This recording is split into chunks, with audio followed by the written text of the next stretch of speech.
Hi everyone, I'm Erin Thompson of Everyday Expressions. Thanks so much for joining me today. I'm thrilled to join Alex Syberia and many other designers for the latest Alex Syberia Designs July release. We're having a hop with several giveaways, so make sure you read in the little garbly goo at the end, and it'll give you all of the details, and we'll have the entire hop list.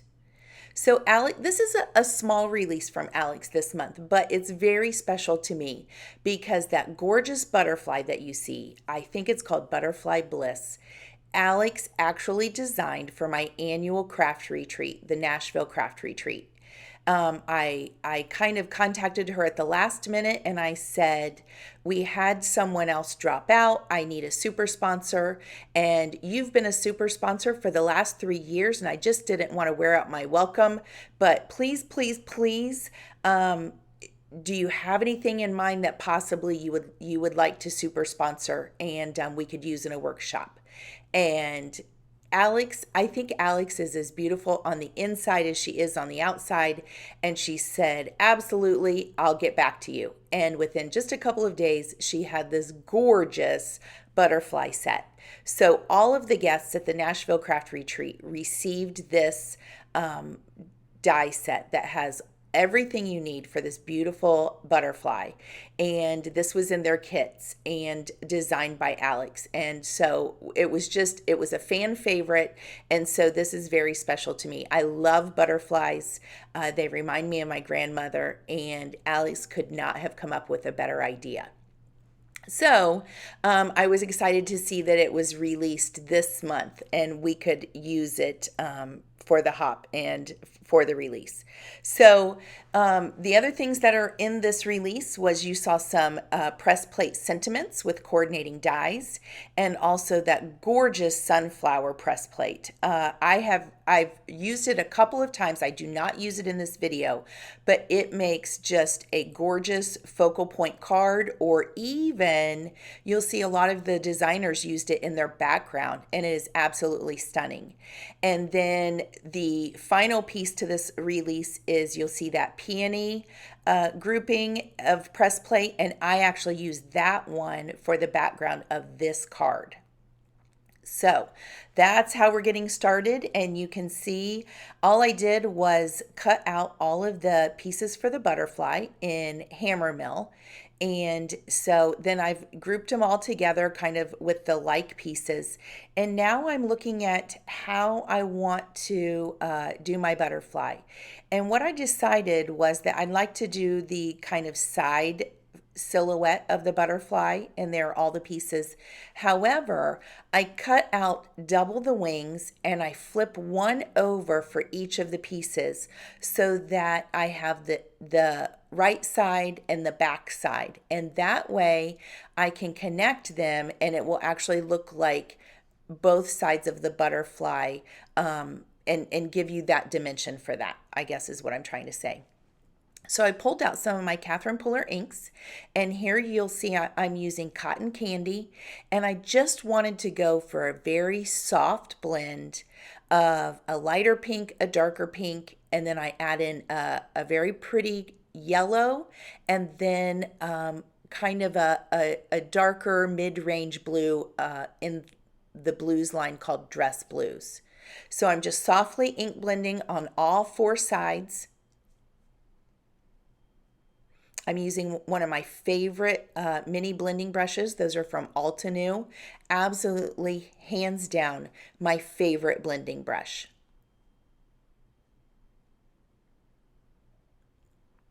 So there I've softly blended the cotton candy kind of just in the middle towards the end of the wings, but I did not get the tips. I want those to stay kind of white and really maintain that ethereal kind of highlight on the wings. And you see there, what I'm doing is I'm using the sticky mat from my stamp wheel to hold down my pieces. It's one of my favorite kind of newer craft tools. I know that sticky mats have been out for a while, but they have finally really perfected them. And I love to put my pieces on that sticky mat and hold it down. So I really only need one hand to do my ink blending. It will also, you'll see, by not putting anything on the right side of the mat, it will hold and grip my ink pad. So no extra hands needed. And there I'm just blending the yellow up on the wings and not hitting the ends, just kind of towards the base of the wings. And as you can see, as you blend the yellow, blend that down into that pink, so you not only get the yellow color at the top, but it blends perfectly into the pink and creates a slightly coral color. So you get a twofer there. You blend twice, but you actually get three colors. And that was the Tiara from Catherine Puller. And now I'm using Dress Blues. This is a really pretty, not a navy blue, but a darker, more pure blue. And you notice I'm taking a lot of ink. My ink pad is very juicy there. So knowing that, I dabbed off my blending brush quite a bit. You could also have a piece of scrap paper there next to you to pull a bunch of ink off of your brush. It's much better to go lighter and blend heavier than to start in with a really heavily loaded and inked brush. And so I like to build up the color, or at least begin knowing how much ink my brush is going to put down. So all I did, I added that on the bottom, and I did blend that all the way to the end, just along that bottom. And that will give it kind of a base for the wings, give it a little bit more of a shadow, and definitely highlight the lighter colors on the upper wings. That was what I was going for. And then you'll notice on the body of the butterfly, I think it looks really pretty to continue using the blue. You might see another butterfly pop in some of these frames. This actually was not the first butterfly that I inked. I started and I used some purples and some other colors. And I kept trying to stick with that one. And when it finally came down to it, I decided that it was not exactly what I wanted. And so I ended up doing these wings and this butterfly towards the end after I had most everything else together. And so if you see him pop in and he looks a little different, that's why. Because I had created that one, and all along I wanted to go with him, and just didn't work at the end. So you might see him in there. Now all I'm doing is adhering the two pieces of the wing, the front and the back, together. And then I add my little antenna. Isn't it cute how he looks like he's flying? I just love that. And also, one other little note, you'll see I ink blended, and you notice you don't need any special tools for this. I used my mini ink blending brush, and I created all of that dimension with just the inking by going heavier on the bottom of his belly and then leaving the top a little bit more highlighted. It created all of that dimension to make it look like you spent a lot of time and effort and maybe colored it and did all kinds of things. And really, it was just that one little process of ink blending, and you get so much dimension with just a little bit of effort. Now I've put all of my floral pieces on my sticky mat. And once again, I'm going for a very light, ethereal kind of look. And I'm gently ink blending some mint. And then I go in with a little bit more, I think this might be All That Jazz or Cummerbund, I'm not sure. And you'll see later on that I add in some dress blues onto these flowers. Once I had decided to go with the blue butterfly, I go back in on these flowers and I add a hint of blue using a micro detailing blending brush to just pull that blue into more places so that it's not just on the butterfly, and it makes the card a little bit more cohesive. So you'll see, later on I add that in and you'll understand there, and I'll point that out. That's cummerbund that I'm using, and then All That Jazz to add more color to the flowers and to the greenery.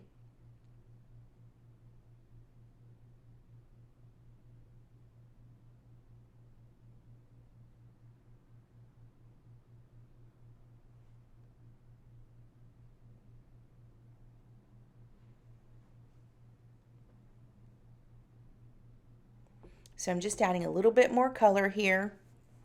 And that goes along with what I said, where it's better to go in light-handed and then add and build up your ink blending rather than go in heavy-handed and you don't, it kind of looks messy or you get too much at once. Now I've spritzed a little bit of water and I'm going to pick it up with my towel. I kind of like that organic look and it softens the ink blending process. You may not see it a lot in these pictures. And then I just hit it with a heat gun or I set it aside and let it dry. And there I've just inked up the middle of the flowers and I'm going to glue those into the middle.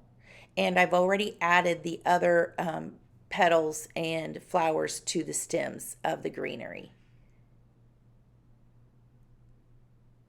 And those are a little bit monochromatic. I didn't want a lot of color kind of interfering with the butterfly. I wanted that to definitely be the focal point.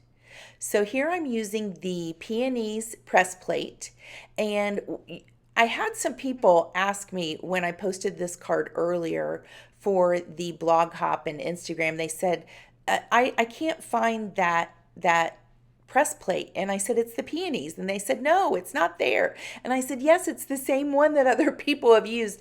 I just only used a little bit of it in that one corner. So don't forget, you can change the look of things just by picking and choosing certain spots, that you want to ink and use. And so I don't know if you noticed, but I used Bristol Strathmore Smooth for this because I didn't get the real pressed image that you can get using other kinds of more looser kind of fiber cotton paper, but I like that it's a mixed media paper and the water moves freely, and I knew that I wanted this real flowy kind of organic watercolor effect. So I used Bristol Strathmore Smooth paper. I inked up just a corner of the press plate with my Catherine Pooler. I think I used all that jazz. And then after running it through the dye machine, I spritzed it with water, and quite a bit of water. And then I moved it around with that paintbrush. Now I'm going to do some splatters. And I'm going to go in with just a little bit bigger details there. Sometimes it's easier to just paint the ones on that you want rather than, to keep flicking paint and you don't really know where it's going to go. And I like to go back in and spritz some water to move those little spots around just a little bit more. Dab it with the paper towel, and then I'm drying it.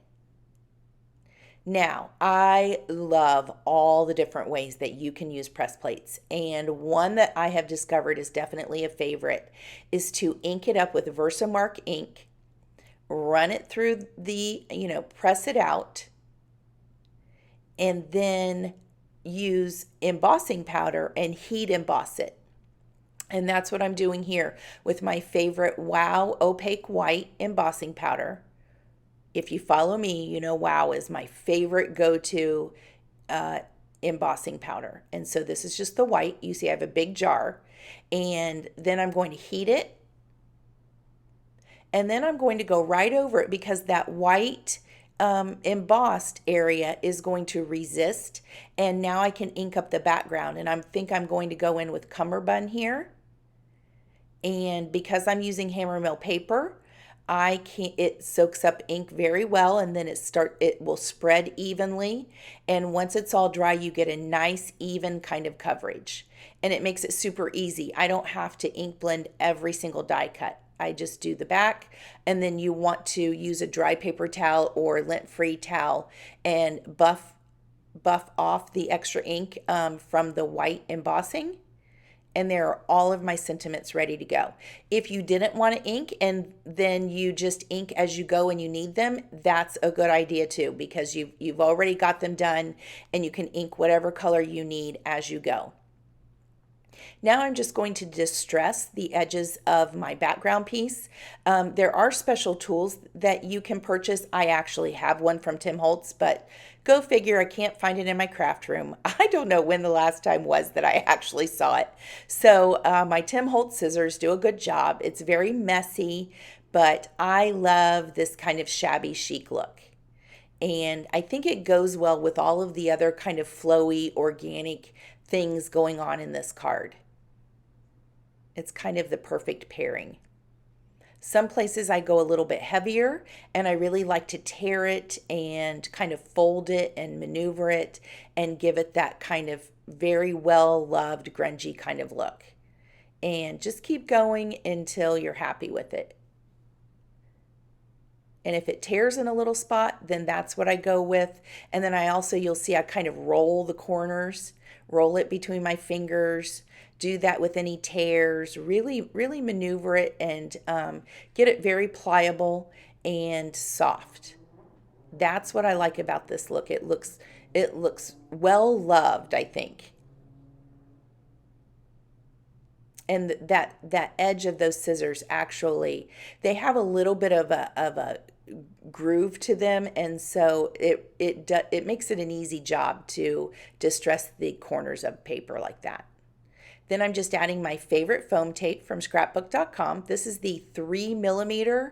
I am a girl that loves dimension, and if I'm going to put foam tape, I don't want just one little millimeter. I want 3. And so that's what I used on this one. And then I used more foam tape on my sentiment.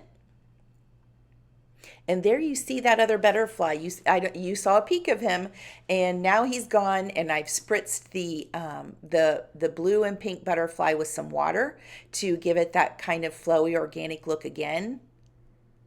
And here's where I'm adding a little bit more blue to my flowers. And you'll see that it definitely pulls it all together and repeats that blue, so everything looks intentional. And don't forget that you can go in and add these details at the end. It doesn't matter that I've already ink blend another color because they go together. I can just ink blend right over it. I didn't have to start over. I'm maneuvering the wings, giving them a little bit of dimension, adding some foam tape. And then you'll see I just add the gems and it all comes together, and I just love the look of this. I like that I inked the background wings, and it looks like the full butterfly is there. I pieced some flowers around my sentiment, and there you go. What do you think? So very pretty. Don't forget to hop along and see what all of the other designers have made for you, and to leave a kind comment as you go for the giveaways. The list is in the description below. Thanks everyone for watching. Don't forget to give this video a thumbs up if you liked what you saw, and also subscribe and hit that notification button to know when I've got new videos out for you.